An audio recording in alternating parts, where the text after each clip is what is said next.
یہ مجھے چاہے سینٹ کے الیکشنز ہوں، سینٹ کے بعد میں ہوں، مجھے کسی نے اپروچ تک ہی نہیں کیا. یا شاید وہ یہ سمجھتے ہوں کہ وٹ ایور، بٹ مجھے کسی نے بھی اپروچ کیا. آئی وڈ ناٹ سے کسی نے میرے ایمان کو ٹیسٹ کیا ہے الحمدللہ. اور میں یہی امید رکھتا ہوں کہ آگے بھی نہیں ہوگا، کیونکہ شاید لوگوں کو پتہ ہے کہ ٹائم ویسٹ کرنے کی بات ہوگی. تو مجھے سچی بات ہے کسی نے نہ کچھ آفر کیا ہے اور نہ کوئی ایسا موقع آیا ہے. تو میں سمجھتا ہوں یہی میرے لیے بہت بڑا کمپلیمنٹ ہے. وہ ہیں تو بڑے، وہ ایک تو مجھے ان کا جو سینس آف ہیومر ہے وہ بہت زبردست ہے، بڑے سمپل. مجھے ان کی جو چیز دیکھیں نا، میرا سمپل ہونا یا کسی اور کا سمپل ہونا کوئی بڑی بات نہیں ہے، لیکن ایک ایسا شخص جس کو کہ ساری دنیا ساری عمر ایک آئیڈیلائز کرتی ہو، اور اس کی آپ رہن سہن دیکھیں، اس کا سمپلسٹی دیکھیں. وہ وزیر اعظم بھی ہے، وہ بالکل ہمیں ایک اتنا بھر بھی فرق محسوس نہیں ہوا، کہ بلکہ پہلے ذرا تھوڑا غصہ بھی کرتے تھے، لیکن جب اس میں گورنمنٹ میں نے دیکھا کہ جتنا ان میں ایک اور ہی ٹھہراؤ اور ایک اور ہی عاجزی جو آئی ہے نا، وہ میرا نہیں خیال ہے کہ کوئی کسی بھی پرائم منسٹر میں ایسی رہی ہو. کہ وہ جو پرانے لوگ تھے جو جنہوں نے حکومتیں یہاں 30 سال کی، 35 سال، انہوں نے اس ملک کو ایک ایسے دہانے پہ کھڑا کر دیے جس میں کہ ادارے مفلوج ہیں، اکانومی بالکل انسسٹینیبل ہے، ایکسپورٹس پہ کسی نے توجہ نہیں دی، لوگوں کی تربیت پہ کسی نے توجہ نہیں دی، لوگوں کو سکلز ڈیولپمنٹ میں کوئی توجہ نہیں دی. ہمارا معاشرہ انتشار کا شکار ہے. یہ پی ٹی آئی نے نہیں کیا، ہم تو 3 سال ہوئے ہیں. یہ تو ذمہ دار وہ لوگ ہیں جنہوں نے کہ اس ملک میں آ کے اور ایک ذاتی اس کو ایک جاگیر سمجھا اور ایک ایسا ماحول کریٹ کیا جس میں کہ ادارے بالکل مفلوج ہو گئے اور ملک ادارے چلاتے ہیں، انڈیویجولز نہیں چلاتے ہیں.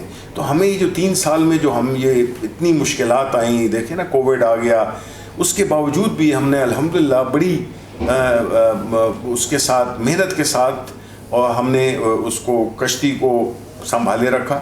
اور میں یہی امید کرتا ہوں کہ انشاءاللہ جو پاکستان کا بیسٹ ٹائم ہے، پاکستان تحریک انصاف کی حکومت کا جو بیسٹ ٹائم ہے، وہ آنے والے 2 سال ہیں. ہاں، رقم میں اضافہ کیا ہے، لیکن اس کے ساتھ ایک دوسری سائڈ بھی کیا ہے. ہم نے تو پہلے 10 لاکھ کا کہا تھا، پھر اس کو 15 لاکھ کیا ہے، لیکن اب اس کے ساتھ میں نے یہ بھی شرط لگا دی ہے کہ جو اس کو نہیں ہیک کر سکے گا تو پھر اس کو ₹1,00,000 دینا ہوگا. تو ابھی 15 لاکھ روپے ملیں گے. 15 لاکھ روپے ملیں گے، بالکل جی، بالکل.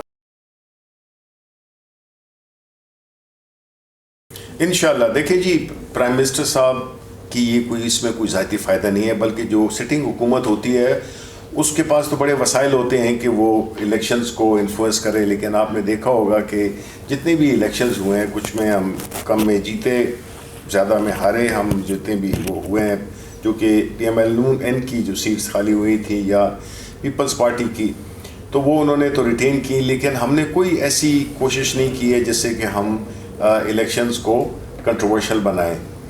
تو پرائم منسٹر بھی یہی چاہتے تھے کہ ایک ایسا میکنزم آئے کہ ہمارے الیکشن ہمیشہ متنازع رہے ہیں، اور ہر حکومت اس سے اسٹرگل کرتی رہی ہے. 77 کے بعد جتنے الیکشن ہوئے تو ہر حکومت یہ اپنے آپ کو جسٹیفائی کرتی رہتی ہے، اور اس پہ افیکٹ ہماری اکانومی کو بھی پڑتا ہے، ہماری پولیٹیکل اسٹیبلٹی پہ بھی پڑتا ہے، اور ہماری جو ایک تناؤ کا ایک ماحول ہوتا ہے ہماری پالیٹکس میں، وہ بھی اسی وجہ سے رہتا ہے کہ جو جیتنے والا ہے اس کو ہارنے والا نہیں مانتا، اور جو ہارنے والا ہے تو اس کو یہ کوئی جسٹیفیکیشن بناتا رہتا ہے. تو اس لیے اس کو حل کرنے کے لیے پرائم منسٹر کا یہ خیال تھا کہ ٹیکنالوجی کا راستہ لیا جائے، کیونکہ ٹیکنالوجی اب تو دنیا بدل گئی ہے. اب ہر چیز، چاہے آپ ہیلتھ لے لیں، آپ کوئی چیز بھی لے لیں، اٹھا کے لے لیں، اس میں اب ٹیکنالوجی کا بہت عمل دخل ہے. تو یہ پھر پرائم منسٹر نے یہ وہ دیا، ایک ٹارگٹ دیا کہ 90 دن کے اندر جو ہے تو آپ نے بنانی ہے. تو ہم شروع ہو گئے اپنے نرس یونیورسٹی، ادھر اسٹارٹ اپس ہیں، ان کے ساتھ مل کے روز میں جاتا تھا. بڑا چیلنجنگ ٹاسک تھا، کیونکہ بنیادی طور پہ جو اصول تھے وہ یہی تھے کہ کوئی اس کو انفلوئنس نہ کر سکے، ٹرانسپیرنٹ ہو، آسان ہو استعمال میں، اور اس کو کسی بیرونی چیزوں کی ضرورت نہ پڑے، یعنی نہ بجلی کی ضرورت پڑے، نہ انٹرنیٹ کی، نہ وائی فائی کی، نہ اس کی. تو ان پیرامیٹرز پہ الیکشن کمیشن نے ہمیں دیے اپنی ریکوائرمنٹس دیں اور اس کے مطابق ہم نے اس کو حقیقت میں ڈھالا, ایک پروٹوٹائپ پروف آف کانسیپٹ بنایا. تو وہ ایک بڑا ایک اہم وہ تھا میرے اس منسٹری کے ٹینیور میں, جس کو اب میرا خیال ہے کوئی 7 مہینے ہونے کو ہیں. تو یہ پہلا ہی چیلنج تھا, اور مجھے اللہ تعالیٰ کا بڑا شکر ہے کہ یہ پرائم منسٹر کا کانفیڈنس جو انہوں نے مجھ میں ظاہر کیا, اور پھر اس جو اسٹیبلش ٹائم تھا اس کے اندر ہی اس چیز کو ہم نے ایک حقیقت بنا کے دکھا دیا.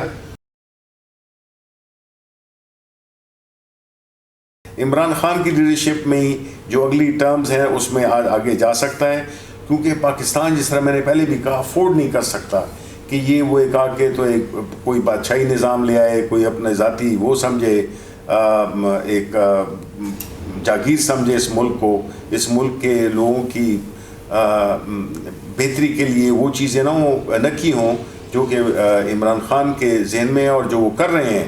اور پہلی دفعہ ہے کہ وہ ملک میں دیکھیں نا غریبوں کا بھی کچھ سوچتا ہے. پرائم منسٹر عمران خان نے شاید یہ جو بڑے بڑے سیٹ ہیں ان کا اتنا وہ نہ کیا ہو, خیال کیا ہو, لیکن جو غریب لوگ ہیں ان کے لیے ان کا مسلسل ایک وہ رہتا ہے. آپ ان کے احساس پروگرام دیکھ لیں, صحت کارڈ دیکھ لیں. دیکھیں صحت کارڈ کتنا اہم ایک پروڈکٹ ہے. اس نے پورا ایک اکانومی کریٹ کر دی ہے اپنے پورے, اس میں اسپتال بن رہے ہیں ایسی جگہوں پہ جہاں پہلے بنانا وہی نہیں تھا, وغیرہ وغیرہ. پھر کسان کارڈ ہو گیا, پھر یہ احساس پروگرام ہو گیا, پھر یہ لنگر خانے. یہ اس کی تو یہ مذاق اڑاتے ہیں جو وہ ہے نا, جو کہ جنہوں نے کبھی غریبوں کو کچھ سمجھا ہی نہیں ہے. یہ وہ چیزیں ہیں جس میں کہ آپ کا جو حکمران ہے, جو آپ کا جو لیڈر ہے, اگر وہ غریب لوگ یعنی جو کمزور طبقہ ہے سوسائٹی کا اس کا خیال رکھے گا تو بڑے جو لوگ ہیں وہ تو اپنا خیال خود رکھ سکتے ہیں. دیکھیں یہ ساری باتیں کچھ مس انڈرسٹینڈنگ پہ ہوتی ہیں اور لیک آف کمیونیکیشن میں ہوتی ہیں. تو پرائم منسٹر کا یہ اس منسٹریل کمیٹی کا بنانا کا مقصد یہی تھا کہ اس برج کو, اس جو لیک آف کمیونیکیشن ہے اس کو ہم فل کریں. اور میں یہ سمجھتا ہوں کہ جو 2-3 میٹنگز جو میری ہوئی ہیں تو بڑی پازیٹیو میٹنگز ہیں اور انگیجمنٹ ہے. یہ اس میں ہم ان کے مسائل کو جاننے کی کوشش کر رہے ہیں اور ان کو ہم اپنی پوزیشن بتا رہے ہیں. تو انشاءاللہ میں یہی امید کرتا ہوں کہ نیتیں ٹھیک ہوں تو چیزیں ہو جاتی ہیں.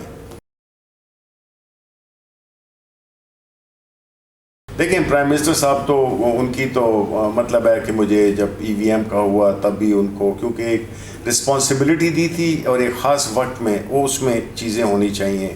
پھر جو ہے تو ان کا جنرلی جو کمپلیمنٹس ہیں وہ میں نہیں کہنا چاہتا ہوں بیکاز وہ اپنی تعریف ہوگی, لیکن کئی ایسی 1-2 سچویشنز تھی جس میں کہ خاص طور پہ جہاں تک میری انٹیگریٹی کا سوال ہے اس پہ جو انہوں نے کہا میں اس پہ وہ میرے لیے ایک بہت ہی خوشی کا دن تھا.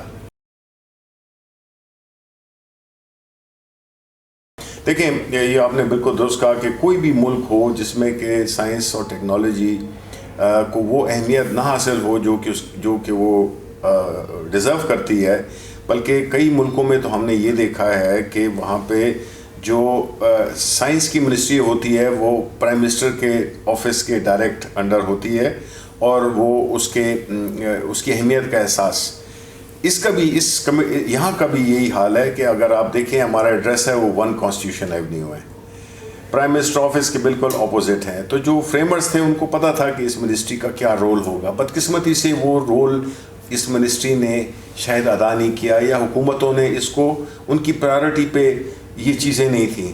اسی کی وجہ سے ہم یہ قیمت بڑی بھاری قیمت ادا کر رہے ہیں, چاہے وہ ہماری امپورٹس ہوں. کئی چیزیں ہیں جو کہ ہم ادھر بنا سکتے ہیں لیکن وہ ہم امپورٹ کر رہے ہیں.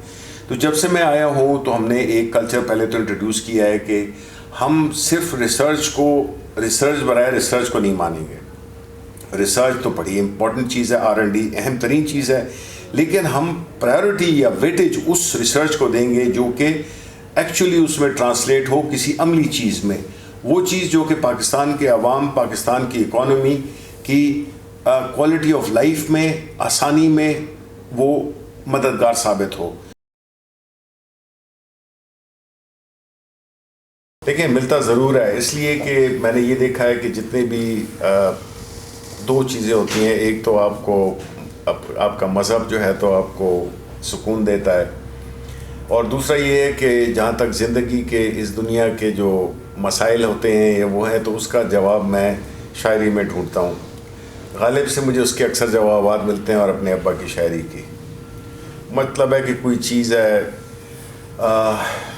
مشکلات ہیں اس میں, ہو نہیں رہی, لوگوں کو بڑی تکالیف اور بڑی مشکلات آتی ہیں, تو مجھے اپنے ابا کا وہ شعر یاد آتا ہے کہ وہ ہیلا گر ہیں جو مجبوریاں شمار کریں, چراغ ہم نے جلائے ہوا کے ہوتے ہوئے. تو یہ اس قسم کے جو اشعار ہیں وہ موٹیویٹ بھی کرتے ہیں اور لائف کا وزڈم بھی دیتے ہیں. تو اکثر مسئلوں کے حل میں اپنے ابا کی شاعری میں سے لیتا ہوں اور پھر اسی کی موٹیویشن پہ میں آگے بڑھتا ہوں. انفارمیشن منسٹری میں تو میرا ہفتہ اتوار رات کا 2 بجے سب بہت سخت وقت تھا, اور وہ ابھی ایک بڑا چیلنجنگ ٹائم تھا کیونکہ میں پہلی دفعہ کیبنٹ میں آیا تھا, اور اس وقت ہی پی ڈی ایم بھی تھی, گیس کرائسس, پیٹرولیم کرائسس, جہاز گر گیا, کووڈ ہو گیا, پی ڈی ایم کے جلد سے یہ گلگت بلتستان کے الیکشنز, یہ الیکشنز, وہ الیکشن, روز جلد سے جلوس. تو اس نے مجھے بڑا ٹیکس کیا تھا اور بڑا سخت, لیکن الحمدللہ کہ ان کے پی ڈی ایم کے نیریٹو کو جو پہلا جو ان کا فیز تھا جو کہ بڑا اسٹرانگ فیز تھا جس میں پیپلز پارٹی بھی شامل تھی, تو وہ مجھے اس کو نیوٹرلائز کرنا پڑا اور الحمدللہ اس کو کیا اور ان کے نیریٹو کو ڈیفیٹ کیا. اور اب جو ہے تو مجھے ویکینڈ پہ یہ ہے کہ ویکینڈ مجھے مل جاتے ہیں, بعض ویکینڈ سے میں آ جاتا ہوں دفتر, کیونکہ ہمارا جو ہم نے اپنے لیے جو دسمبر تک کا جو ٹارگٹ رکھا ہوا ہے جن کاموں کو کرنے کا, وہ اس پہ ہم ٹائم لائنز پہ کام کرتے ہیں اور مسلسل اس پہ ہم ایک مانیٹرنگ ہوتی ہے. تو کبھی کبھار میں ہفتے کو بھی یہاں آ جاتا ہوں, لیکن جنرلی پھر میں بھی کوشش کرتا ہوں میں اپنے بیٹے کے ساتھ کبھی گولف کھیلنے چلا گیا, کبھی اس کے ساتھ گھوما, یہ ایکٹیویٹیز ہیں. تھینک یو سر, بہت شکریہ آپ کے ٹائم کا.